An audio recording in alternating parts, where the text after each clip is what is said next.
രേണുസുധീന്റെ content തന്നെയാണ്. കേൾക്കാൻ താല്പര്യമുള്ളവർ കേട്ടാൽ മതി. കാരണം എന്താ വെച്ച് കഴിഞ്ഞാൽ ചിലപ്പോൾ നല്ലത് പറയും, ചിലപ്പോൾ മോശം പറയും. അല്ലാതെ എന്ന് പറഞ്ഞു കഴിഞ്ഞാൽ നമ്മൾ അങ്ങോട്ടും ഇങ്ങോട്ടും ചാഞ്ചാടി നിൽക്കുന്ന പരിപാടിയൊന്നുമില്ല. ഉള്ള കാര്യം എന്താ പറയുന്നതിന്, ഇപ്പോഴും ബിഷപ്പാണ് പ്രശ്നമാണെന്ന്. ബിഷപ്പ് എന്താണെന്ന് വെച്ച് കഴിഞ്ഞാൽ ആ ഒരു സ്ഥലം അവർക്ക് കൊടുത്തതിൽ വളരെയധികം വേദനിക്കുന്നുണ്ട്. ആ സ്ഥലം എങ്ങനെയെങ്കിലും തിരിച്ചു വാങ്ങിക്കാൻ വേണ്ടിയിട്ട് ബിഷപ്പ് ആകുന്നത്ര ശ്രമിച്ചിട്ടുമുണ്ട് എന്നുള്ളതിൻ്റെ ഒരു ചെറിയൊരു കോൾ റെക്കോർഡ് പുറത്തു വന്നിട്ടുണ്ട്. അതൊന്ന് നമുക്ക് കേട്ടിട്ട് വരാം. ഏതായാലും ഞാനിതൊരു വേറൊരു ചാനലിൽ നിന്ന് കേട്ടാട്ടോ, അല്ലാതെ നമുക്കൊന്നും ഇതായെന്ന് ആരും കൊണ്ടുതരാനൊന്നും ഇല്ലടേ. നമ്മളൊക്കെ എന്ന് പറഞ്ഞാൽ ഇവരൊക്കെ പറയുന്നത് കേൾക്കുന്നത് നമ്മളിങ്ങനെ ചുരണ്ടിക്കൊണ്ടൊന്ന് വെക്കുന്ന ചേട്ടാ. അല്ലാതെ ഇതൊക്കെ നമ്മളോട് ആരും വിളിച്ചു പറയാം, നമ്മൾ അത്ര വലിയ ആൾക്കാരൊന്നും അല്ല. കണ്ടത് പറയും, പക്ഷേ ഇങ്ങനെ ഇതിൻ്റെ അകത്തും കുറച്ച് കാര്യങ്ങൾ പറയാനുണ്ട്. ഇത് കേട്ടതിന് ശേഷം നമുക്ക് അതിനെ പറ്റിയിട്ട് കുറച്ച് കാര്യങ്ങൾ പറയാം. അല്ലാതെ ഇതല്ല നമുക്ക് ആരും കൊണ്ട് തരാനാന്ന് ആൽത്തു പറയുന്ന എന്നാ നോക്കിയത് ഉള്ളത് കൊണ്ടാണ്. ഓക്കെ, അച്ഛൻ പറയിപ്പിക്കുന്നതാണ് ബ്രോക്കറിനോട്. ആ ഒരു ഓഡിയോ ക്ലിപ്പ് കേൾക്കുമ്പോൾ നിങ്ങൾ ക്ലിയർ ആയി കൃത്യമായിട്ട് അറിയും. ഒന്നും കൂടി പറയാം. അതായത് അച്ഛൻ ബ്രോക്കറോട് പറയിപ്പിക്കുകയാണ്, ഒരു വോയിസ് ഇട്ട് തരണം, അച്ഛന്റെ വേറെ സ്ഥലങ്ങളൊന്നും സെയിലാവുന്നില്ല, സെയിലാവാത്ത കാരണം ആ സ്ഥലത്ത് രേണുസുധി ഉള്ളത് കൊണ്ട് എന്ന് അച്ഛൻ പറയിപ്പിക്കുന്ന ഓഡിയോ ക്ലിപ്പ്. എൻ്റെ അച്ഛാ, ഞാൻ ഞങ്ങളൊരു ചേച്ചി അവിടെ ബഹ്റിനിൽ വരുന്നുണ്ടായിരുന്നു. അവർ വന്ന് നാട്ടിലുണ്ട്. ഇപ്പം ഞാൻ ഫ്ലോട്ട് കാണിക്കാം എന്നൊക്കെ പറഞ്ഞു, കാര്യങ്ങളെല്ലാം പറഞ്ഞപ്പോൾ എന്നോട് ചോദിച്ചു, ഈ ഫോട്ടോ ഒക്കെ ഇട്ട് കൊടുത്തായിരുന്നു ഞാൻ ഫ്ലോട്ടിന്. അച്ഛനാ നേരത്തെ എനിക്കെന്ന ഫ്ലോട്ട് ഇത്ര വീതി കാര്യങ്ങളും കാണിച്ചെല്ലാം കാണിച്ചു. അവർ ഇഷ്ടപ്പെട്ടായിരുന്നു. അവർ ഈ സ്ഥലം മേടിച്ചിട്ടിട്ട് തന്നെ വീടും വെച്ചിട്ട് അവർ പോകാൻ പ്ലാനായിരുന്നു. അവരെണ്ട് ചോദിച്ചു, ഇന്ന് വിളിച്ചിട്ട് ചോദിക്കുക, ആ ഏപ്പടത്തി അഭിനയിക്കുന്ന അവിടെ ഇതിലാണോ, അങ്ങോട്ടൊന്നും ഞങ്ങളില്ലെന്ന് പറഞ്ഞു. അച്ഛൻ്റെ ശരിക്കും നമ്മളൊന്നും അച്ഛനെ കുറ്റം, ഏപ്പടത്തിൽ അഭിനയിക്കുന്ന അവളുടെ വീടാണോന്ന് എന്ന് കരുതിയിട്ട് ഇപ്പം ഷക്കീല താമസിക്കുന്ന ഇടയ്ക്കില്ല ആൾക്കാരെല്ലാം ഓടി ഒളിക്കല.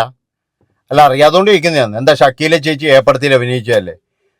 അതുമാത്രമല്ല, ഇന്നിപ്പോൾ സിനിമാ താരങ്ങൾ എത്ര ആൾക്കാരുടെ ഏപ്പടത്തിൽ അഭിനയിക്കുന്നുണ്ട്. ഈ ഉള്ള സിനിമ മുഴുവൻ എന്ന് പറഞ്ഞു കഴിഞ്ഞാൽ യു സർട്ടിഫിക്കറ്റിൽ വരുന്നയാ. എത്ര ഏപ്പടത്തിന്റെ ഇത് വരുന്നുണ്ട്. ഇപ്പൊ സ്പാ എന്ന് പറഞ്ഞ സിനിമ അത് ഏപ്പടല്ലേ? എന്നിട്ട് കൊച്ചിയിലുള്ള ആൾക്കാർ ചോടി വിളിക്കുന്നുണ്ട്. അതിൻ്റെ അകത്ത് ഹാപ്പി എൻഡിങ്ങിന് വേണ്ടിയിട്ട് വിളിച്ച ഒരുപാട് ആൾക്കാരുടെ പടല്ലേ ഇത്. ഇതൊക്കെ എന്ന് പറഞ്ഞ് ഇതെന്താണ് ഏപ്പടം എന്ന് പറഞ്ഞ് ഇങ്ങനെയാണ്. അതായത് കാണാൻ കൊള്ളാത്ത പടങ്ങൾക്ക് സർട്ടിഫിക്കറ്റ് വരും. മനസ്സിലായ? എന്നിട്ട് പറയുന്നത് ഈ ഏപ്പടത്തിൽ അഭിനയിച്ച ആ ഒരു രേണുസുധി അതിൻ്റെ വീടാണോ? കേൾക്കട്ടെ എല്ലാം മൊത്തത്തിൽ നമുക്കൊന്ന് കേട്ടിട്ട് വരാം. പറഞ്ഞല്ല നമ്മൾ ചെയ്ത് എന്നാ പറയാ, എന്നാ പറയാ, ഇപ്പം കാണിക്കുന്ന ഇത് കണ്ടു കഴിഞ്ഞാൽ അച്ഛനാണല്ലോ ആരായാലും പറയാതിരിക്കും. അതിനകത്ത് ഇപ്പം എന്നാ പറയാ, ആ ഫ്ലോട്ടൊന്നും വിറ്റ് പോകില്ല. അതാ ഇവള് കാണിക്കുന്ന പരിപാടി. എന്നിട്ട് ഇവള് ഫ്ലോട്ടിൽ കയറി ഇമാരായിട്ട് കയറുന്ന കാര്യങ്ങൾ അതെന്നാ അറിയോ, ഒന്നെങ്കിൽ എന്നാ അറിയോ, അത് അച്ഛൻ പോലീസുമായിട്ട് ബന്ധപ്പെട്ട് എന്തെങ്കിലും ചെയ്യണം. ഞാൻ തമാശ പറഞ്ഞല്ലേ, അച്ഛനെ എനിക്കറിയാം. അതുകൊണ്ട് എന്നാ അറിയാം, എനിക്ക് നമുക്ക് കളയാൻ പറ്റുമോ? അത്രയും ഒരു പ്രോപ്പർട്ടി നമ്മൾ റെഡിയാക്കി ഇട്ട സ്ഥലത്ത് അത്രയും റെഡിയാക്കി എന്നാ അറിയാം, അത് പൊന്നും വിലയ്ക്ക് പോണ സാധനങ്ങളാണ് മൊത്തം. അത് അങ്ങ് താഴെ വരെ. ഞാനിതെല്ലാം എന്നാ അറിയാം, ഇതിനകത്ത് ഈ ഫേസ്ബുക്കിൽ ഇത് കാണുന്നുണ്ട്. പക്ഷെ കണ്ടിട്ട് എന്നാ അറിയാം, നമ്മൾ കാണുക, ഞാനൊന്നും ലൈക്കല്ല, ഒരു കമന്റ് പോലും ഇടാൻ പോകുന്നില്ലേ. ലൈക്ക് ഞാൻ പോകപ്പിടിയാ. പിന്നെ അത് നിങ്ങൾ വെട്ടുപോതാ ഭയങ്കരം. എനിക്ക് പറയാൻ, ഞാനിത് കാണാൻ പോകാറുണ്ട്, പക്ഷേ ഞാൻ കമന്റ് ഒന്നും ഇടാൻ പോകാറില്ല, ലൈക്കും ചെയ്യാറില്ല. ഈ ഇത്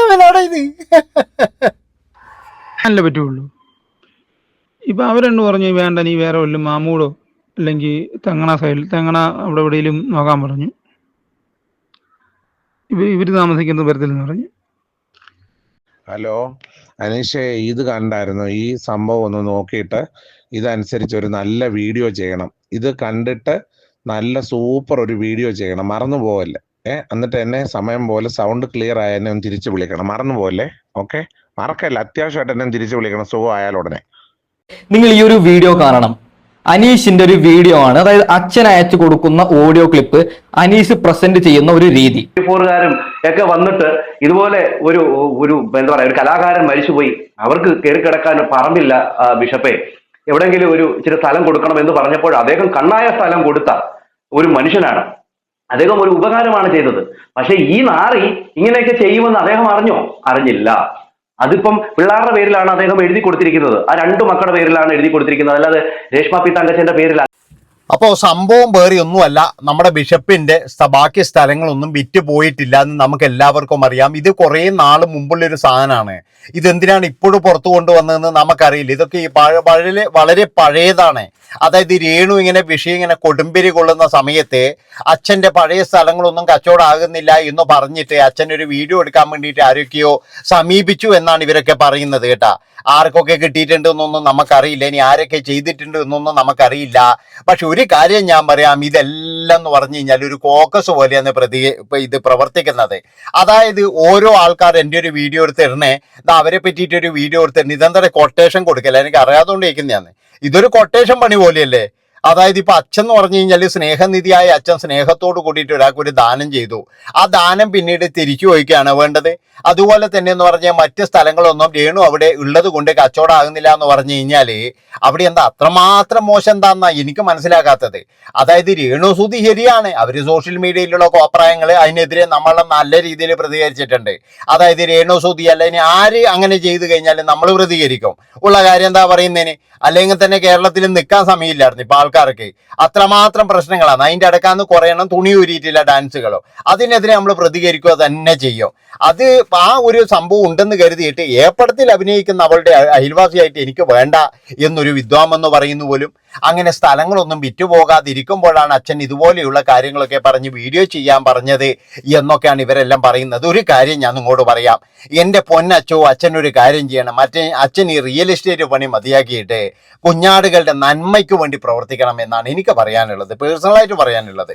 കാരണം എന്താണെന്ന് വെച്ചാൽ അച്ഛൻ്റെ റൂട്ട് ഇതല്ല. അച്ഛൻ്റെ റൂട്ട് സോഷ്യൽ മീഡിയ ഒന്നും അല്ലല്ലോ. സോഷ്യൽ മീഡിയയിൽ വലിയ താരമാകേണ്ട ആളാണെങ്കിൽ അച്ഛൻ അത് ചെയ്താൽ പോരെ. അല്ലാതെ എന്ന് പറഞ്ഞാൽ അച്ഛൻ്റെ റൂട്ട് വേറെയാണ്. അച്ഛൻ ഇനി ഇതൊക്കെ എന്ന് പറഞ്ഞാൽ ഉപയോഗിച്ച് അങ്ങോട്ട് പോകണം. ഇതിപ്പോ ഞാൻ പറഞ്ഞല്ലോ, ഇതിപ്പോ അച്ഛനെ നമുക്ക് കുറ്റം പറയാൻ പറ്റൂല. ഇത് ഇപ്പോഴുള്ള വോയിസ് അല്ല, ഇത് പഴയ വോയിസ് ആണ്. അത് ഇപ്പോൾ എടുത്തുകൊണ്ട് വന്നത് എന്തിനാണെന്നാണ് എനിക്ക് മനസ്സിലാകാത്തത്. അതെന്ന് പറഞ്ഞാൽ അച്ഛനെ നാറ്റിക്കാനായിരിക്കാം, അല്ലെങ്കിൽ അച്ഛൻ പണ്ട് ഇങ്ങനെ പറഞ്ഞിട്ടുണ്ട് എന്ന് പറയാനായിരിക്കാം. അച്ഛനല്ല, ഇനി ആരായി കഴിഞ്ഞാലും ആ ഒരു സമയത്ത് ഇതല്ല ഇനി അപ്പുറത്തും പറയും. കാരണം എന്താണെന്ന് വെച്ച് കഴിഞ്ഞാൽ ഒരു വീട്ടിൽ ഇതേപോലെ ചെയ്യുമ്പോൾ ആർക്കായാലും എന്ന് പറഞ്ഞാൽ വേദന ഉണ്ടാവും, അത് ഉറപ്പാണ്. അതുകൊണ്ട് അച്ഛൻ അങ്ങനെ പറഞ്ഞിട്ടുണ്ട്. ഇനി മറ്റൊരു കാര്യം എന്ന് പറഞ്ഞു കഴിഞ്ഞാൽ അച്ഛൻ ഈ വീട് ആവശ്യമുണ്ടോ, തിരിച്ചാവശ്യമുണ്ടോ, കൃത്യമായിട്ട് പറഞ്ഞ അച്ഛൻ ആവശ്യമുണ്ട്. അച്ഛനെ പറ്റുമെങ്കിൽ എന്ന് പറഞ്ഞാൽ ആ സ്ഥലവും കാര്യങ്ങളൊക്കെ വേണമെന്നുണ്ട്. പക്ഷേ അതെന്താ പ്രശ്നം എന്ന് പറഞ്ഞാൽ 2 പേരുടെ പേരിലാണ്, സുധിയുടെ 2 മക്കളുടെ പേരിലാണ്. അതിലൊരുത്തനാണെങ്കിൽ 18 വയസ്സായിട്ടുമില്ല, അവനും 18 വയസ്സായാലും മാത്രമേ എന്തെങ്കിലും ചെയ്യാൻ കഴിയുള്ളൂ.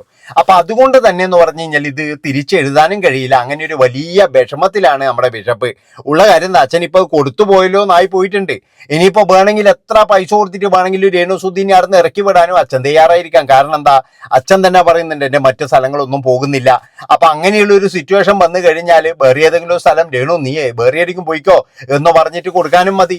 പക്ഷെ ഒരു കാര്യം ഞാൻ നിങ്ങളോട് പറയാം, അതായത് രേണു സുധിയെ പറ്റിയിട്ട് രേണു സുധി ഏപ്പടത്തിൽ അഭിനയിക്കുന്നതാണ് എന്ന് പറഞ്ഞിട്ട് നാട്ടുകാരെല്ലാവരും ഇങ്ങനെ ഓടാൻ തീരുമാനിച്ചിട്ടുണ്ടെങ്കിൽ ഇതിനെ സമയം കാണുള്ളൂ. നമ്മുടെ നാട്ടിൽ എന്ന് പറഞ്ഞ് ഇന്ന് ഏപ്പടത്തിൽ അഭിനയിക്കാത്ത നടിമാരുണ്ടാ. ഞാൻ ആദ്യം പറഞ്ഞല്ലോ, പല സിനിമകളും യു സർട്ടിഫിക്കറ്റ് കിട്ടിക്കഴിഞ്ഞാൽ ഭാഗ്യം, അല്ലെങ്കിൽ എ സർട്ടിഫിക്കറ്റ് തന്നെ വരുക. ഇപ്പൊ ഞാൻ കണ്ട ഭരവ് സിനിമയിൽ വരെ ബിക്കിനി ഇട്ടിട്ടൊന്നിങ്ങനെ നീന്തുന്നുണ്ട്. അതൊക്കെ ആയിരിക്കും ചിലപ്പോൾ, പറയാൻ പറ്റൂലായിരുന്നു. അപ്പൊ ഏതായാലും നമുക്കൊരു കാര്യം, അടുത്ത വീഡിയോ ആയിട്ട് വരാട്ടാ. ഇത് കുറ്റം പറഞ്ഞ് മനുഷ്യന്മാർക്ക് പിരാന്തരിയായിരുന്നു. Bye bye.